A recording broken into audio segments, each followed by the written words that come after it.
Hello दोस्तों, आप लोगों के लिए बहुत ही महत्वपूर्ण वीडियो बना के लेके आ रहा हूँ, जिसमें आपको मैं आज सिखाने वाला हूँ बेटा बहुभुज के बारे में। और बहुभुज बोले तो हर एग्जाम के दृष्टिकोण से बहुत ही महत्वपूर्ण टॉपिक है।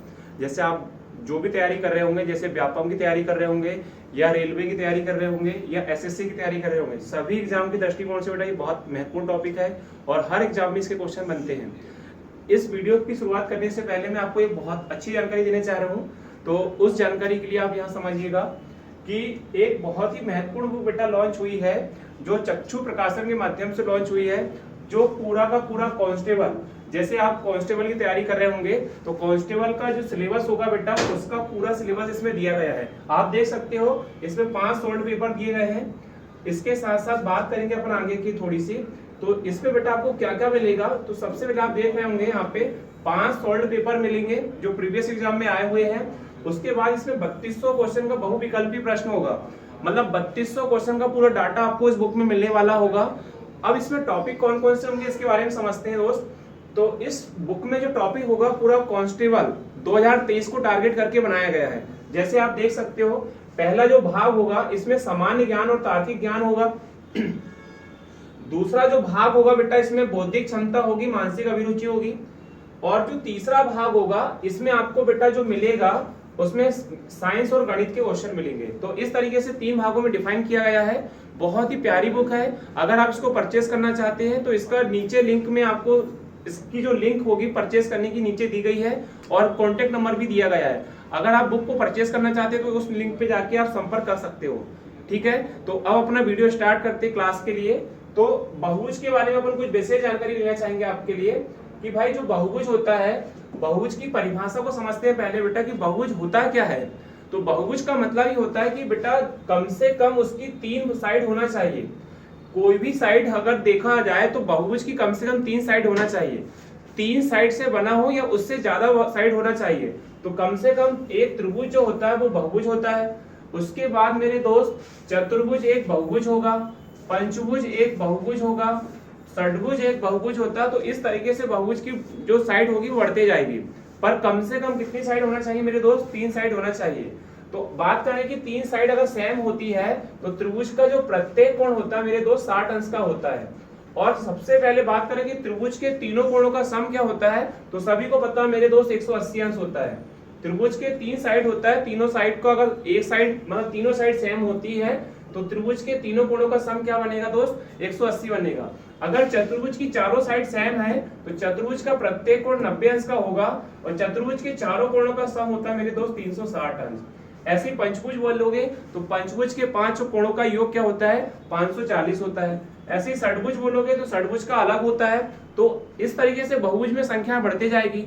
पर क्या आप बता सकते हो कि अष्टभुज में भुजाओं का योग क्या बनेगा, जो कोणों का योग क्या बनेगा? तो वहां तक जाने के लिए बेटा आपको थोड़ी दिक्कत आएगी। चलो ठीक है, आपने अष्टभुज का बता भी दिया, क्या आप 10 भुज के बहुभुजों का कोणों का योग बता सकते हो? नहीं। तो इसी तरीके से 12 भुज होगा, 15 भुज होगा, तो सभी कोणों का योग बताना उतना आसान नहीं है। तो इसके लिए प्यारा सा फॉर्मूला होता है दोस्त, और फॉर्मूला होता है n-2 × 180 अंश। n-2 × 180 अंश। इस फार्मूले को याद करिएगा। कोई भी बहुभुज होगा बेटा, इससे सीधे उसके अंतः कोणों का मान निकलेगा। पर विशेष ध्यान देना, अंतः कोणों का मान निकलता है। क्या निकलेगा मेरे दोस्त? अंतः कोणों का योग निकलेगा। जैसे कि यहाँ पे n का मान जो होगा मेरे दोस्त, त्रिभुज बोला तो n का मान 3 बनेगा, चतुर्भुज बोलेगा तो n का मान 4 बनेगा, पंचभुज बोले तो n का मान 5 बनेगा। तो मैंने यहाँ त्रिभुज की बात किया तो n का मान 3 रखूंगा, 3 में से 2 का 1 बचेगा, इंटू 180 करूंगा। तो त्रिभुज के तीनों कोणों का सम क्या बनेगा? 180। अगर चतुर्भुज की बात करेगा तो यहाँ n का मान 4 रखेंगे, 4 में से 2 जाएगा मेरे दोस्त, 4 में से 2 का 2 बचेगा, इंटू 180। तो इस तरीके से 360 आएगा। पंचभुज बोलेगा तो n का मान 5 रख दीजिएगा। तो इस तरीके से मेरे दोस्त जो कोणों का योग निकलता है वो निकल पाएगा। ये बात आपको समझ में आई होगी। इसी के आगे थोड़ा सा समझते हैं।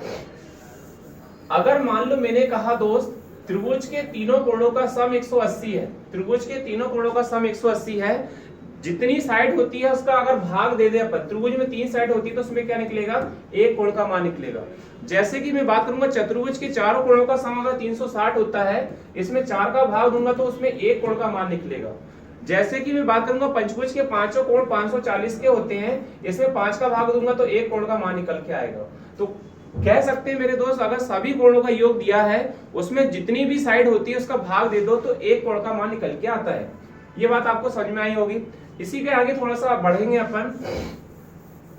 तो एक चीज का विशेष ध्यान देना दोस्त, जो त्रिभुज हो या चतुर्भुज हो या पंचभुज हो या षटभुज हो, कोई भी भुजा वाला कोण हो, अगर मान लो एक त्रिभुज की बात करें अपन, ये आपका त्रिभुज दिया, ट्रायंगल दिया है, अगर मैं इसकी बात करूं कि इसका एक अंदर वाला कोण 60 अंश का है, एक अंदर वाला कोण 60 अंश का है और इसकी बाहर वाला कोण का मान चाहिए, तो जो बाहर वाला कोण होता है मेरे दोस्त उसका अपोजिट होगा, मतलब 120 अंश का होगा।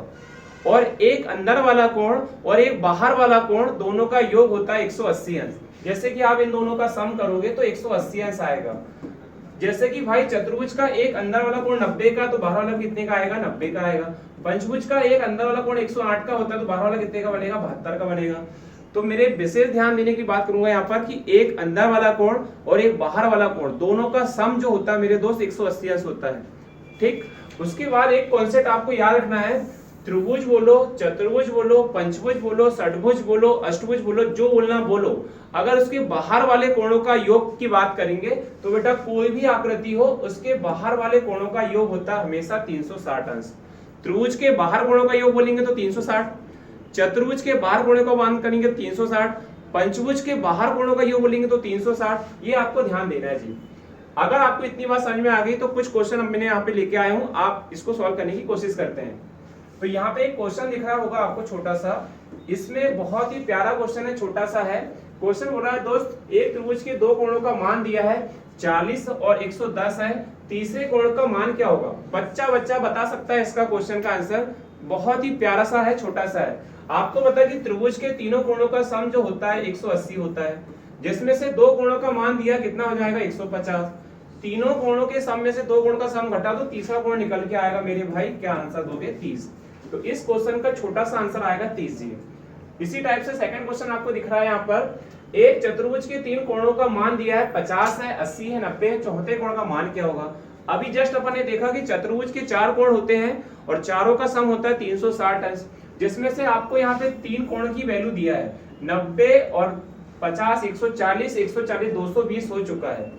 चारों कोण होते हैं मेरे दोस्त 360 अंश के, तो चारों कोण में से तीनों कोण का मान घटाएंगे तो जो तीसरा चौथा कोण आएगा वो निकल के आएगा। तो 0 में से 0 जाएगा, 0 बचेगा, 6 में से 2 गए 4 बचेगा और 3 में से 2 गए 1 बचेगा। तो जो चौथा कोण आएगा मेरे भाई वो 140 अंश का होगा। बात समझ में आ रही होगी आपको। अगला सवाल देखते हैं कि क्या लिखा है। क्वेश्चन लिखा है मेरे भाई, एक पंचभुज के चारों कोण का मान दिया है, पंचभुज के चार कोण दिए हैं, पांचवा कोण जो होगा आपको बताना कि क्या होगा। जस्ट मैंने आपको बताया कि पंचभुज के पांचों कोणों का सम होता है मेरे भाई 540 अंश, और नहीं भी आता है तो आपको याद रखना है फार्मूला क्या? n-2 × 180 अंश। ये फार्मूला याद रखिए। n का मान रखेंगे मेरे भाई 5, 5 में से 2 जाएगा, 3 बचेगा, 3 का गुना 180 से करेंगे 540 आ जाएगा। तो अपने को यहाँ पे सवाल में लिखा है मेरे भाई, चार कोण का मान तो आपको सवाल में ही दिया है, पांचवा कोण की वैल्यू बता देना है। तो सबसे पहले चारों कोणों का सम कर दीजिए आप यहाँ पर। तो जब जोड़ेंगे तो मेरे भाई 190 ये हो चुका है, उसके बाद 130 हुआ है, 85 हो, सबका सम करिए, 5 का 5, 12, 12 8 20, बचा 2 और 1 3 और 1 4, 405 का हो चुका है। सभी को मिलाने पे 540 होता है, जिसमें से 405 हो गया है। 540 में से 405 को माइनस कर दीजिए, 10 में से 5 गए 5 बचेगा, 3 में से 0 जाएगा 3 बचेगा, उसके बाद मेरे भाई 5 में से 135।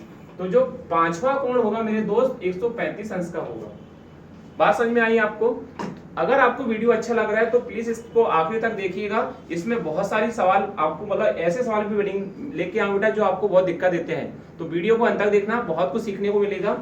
अगले सवाल की ओर चलते हैं अपन दोस्त। अगला सवाल लिखा है यहाँ पर, एक सप्तभुज के कोणों का रेशो दिया है, एक सप्तभुज के कोणों का रेशो दिया है 1 2 3 4 5 6 7 8।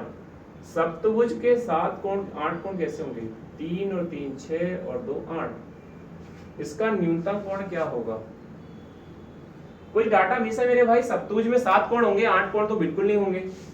कंटिन्यू चल रहा है, तो ये सवाल को छोड़ दीजिए फिलहाल। अगला सवाल लिखा मेरे भाई यहाँ पर, किसी षटभुज के सभी कोणों का योग क्या होगा। षटभुज बोले तो 6 भुजा वाला, अपने को फार्मूला में चलना है तो n-2 इंटू क्या कर दीजिए 180। n का मान मेरे दोस्त 6 रखेंगे तो 6 में से 2 का क्या बचेगा 4 बचेगा इंटू 180, गुणा करेंगे तो 720 आपका करेक्ट आंसर होगा। तो इस क्वेश्चन का सही आंसर क्या देना था आपको 720।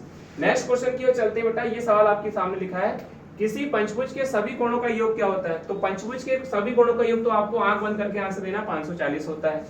अगले सवाल की ओर चलते हैं, सवाल लिखा है, किसी अष्टभुज के सभी कोणों का योग क्या होता है। अष्टभुज बोले तो 8 भुजा वाला, तो 8 में से 2 माइनस करके क्या का गुना करना है दोस्त 180 का। 8 में से 2 का 6 इंटू 180 कर दीजिए, 18 छिक्के 108, 0 का 0। तो सभी कोणों का योग क्या होगा मेरे भाई 1080 होगा। अगले सवाल की ओर चल रहे हैं, आपका अगला सवाल लिखा है, सवाल लिखा मेरे भाई, एक बहुभुज के अंतः कोण समांतर श्रेणी में है जिसका सार्वंतर 5 अंश का है, यदि इसका सबसे छोटा कोण 120 अंश का है तो बताइए इसमें भुजाओं की संख्या कितनी होगी। इसमें भुजाओं की संख्या कितनी होगी। बहुत प्यारा क्वेश्चन है, बनाइए इसको अपन आखिरी में देखेंगे भाई, इससे पहले छोटे सवाल देखेंगे आप, इससे पहले आप छोटा सवाल देखेंगे, इसका आंसर दीजिए मेरे दोस्त। ये सवाल विकर्ण वाला है, ये सवाल बनाइए पहले। क्वेश्चन लिखा मेरे भाई, किसी बहुभुज के बाह्य और अंतः कोणों का रेशो दिया है, बाह्य कोण और अंतः कोण का रेशो दिया है और आपसे पूछा कि भुजाओं की संख्या क्या होगी। जस्ट मैंने बेसिक सवाल में आपको बताया था कि जो एक अंदर वाला कोण होता है एक बाहर वाला कोण होता है उसका सम होता है मेरे भाई 180 अंश। तो 1 और 4 को जोड़ेंगे तो 5 आएगा और 5 की वैल्यू बनेगी 180। जब 5 का मान 180 तो 1 भाग का मान क्या बनेगा 36, 1 भाग की वैल्यू क्या बनेगी 36। अगर बात करें कि इसमें भुजाएं की संख्या क्या होगी तो बेटा इसमें फिर 2 कंडीशन होती है। एक कंडीशन ये याद रखो कि जो बाहर कोण होते हैं वो होते हैं 360 के, सभी बाहर कोण होते हैं 360 के, जिसमें से एक कोण बोला जा रहा है 36 का है। तो कितनी भुजाएं बनाना पड़ेगा उसके लिए 10 भुजा। अगर एक कोण 36 अंश का होगा तो उसके लिए 10 भुजाएं बनाना पड़ेगा। तो आपका करेक्ट आंसर क्या होगा मेरे दोस्त 10 आंसर हो जाएगा। 10